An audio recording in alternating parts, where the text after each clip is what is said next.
Welcome to the Team Engagement Podcast, where leaders of teams share their insights. We discuss 6 questions in less than 9 minutes because leaders know how to be concise. Let's go ahead and get started this morning. First question, in a few sentences, tell us who you are and what you do. My name is Bob Pizzini. I currently own and operate iFly Indoor Skydiving. I'm also an executive business coach. And prior to that, I served in Navy Special Operations for 26 years. Well, thank you very much. And also thank you for your service. We appreciate that. I loved it. Question number 2, what's the best thing about working with a team?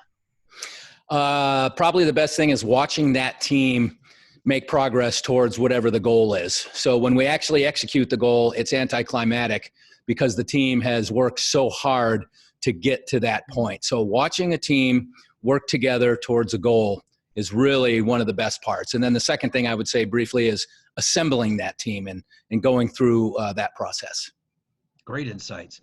Question number 3, I hear from other leaders of teams that it can sometimes be a challenge to get team members engaged. Tell me your thoughts on that.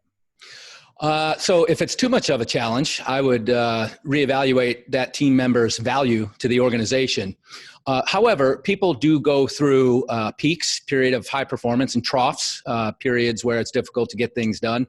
So as a leader, you really need to keep you need to keep people engaged, even when they're not engaged. Even when they are engaged, prepare yourself for the fact that they will disengage a little bit and have tools at the ready. Realize that we're all human beings and be somewhat empathetic and prepare for that disengagement, but keep them energized. The bottom line is an energized team is an engaged team, and it's the leader's job to have tools at his or her disposal to do that.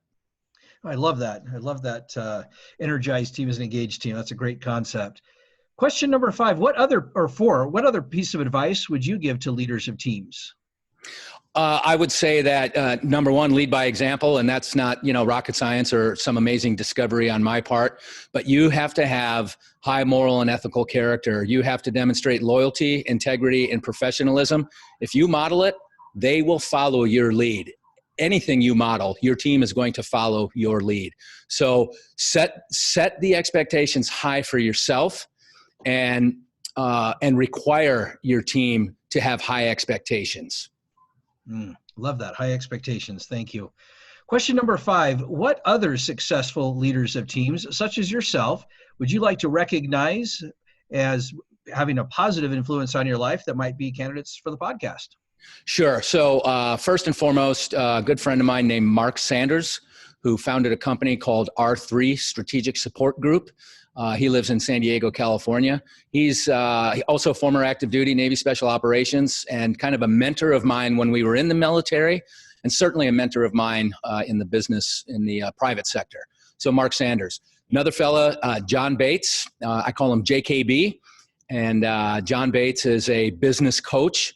He's a good friend, and he's just a remarkable guy. His ability to coach and his approach, where he takes the functions of the brain and really makes you understand them and put them to use, would be a great guy. So Mark Sanders, R3, and John Bates. John Bates, his organization is called Executive Speaking of Success. Fantastic. Those sound like great people to talk to, so thank you. Final question, tell us about your first job. So my first real job, I think, was at a scuba diving shop in Kenosha, Wisconsin. And, I grew up watching the undersea world of Jacques Cousteau, and I just always wanted to be a scuba diver. And so I worked at this dive shop for a pretty remarkable gentleman who has since passed. But really that created the foundation and the pathway for me to join the Navy and become a Navy diver. And that led to Navy Special Operations and just a wonderful life that I'm eternally thankful for. That's great. Thanks for sharing that. And thanks also, Bob, for being on the podcast today. How can people find you? So robertpizzini.com is my website, quite simply robertpizzini.com. On LinkedIn, Robert Pizzini. And my executive website for my offering called Elevate Your Leadership. So on Facebook, you can find my formal presentation at Elevate Your Leadership. Great, thank you. This is Sean Richards with the Team Engagement Podcast. For more ideas, you can search for us on LinkedIn by searching Blue Sky Business Consulting. Thanks so much for joining us today, and have a great day.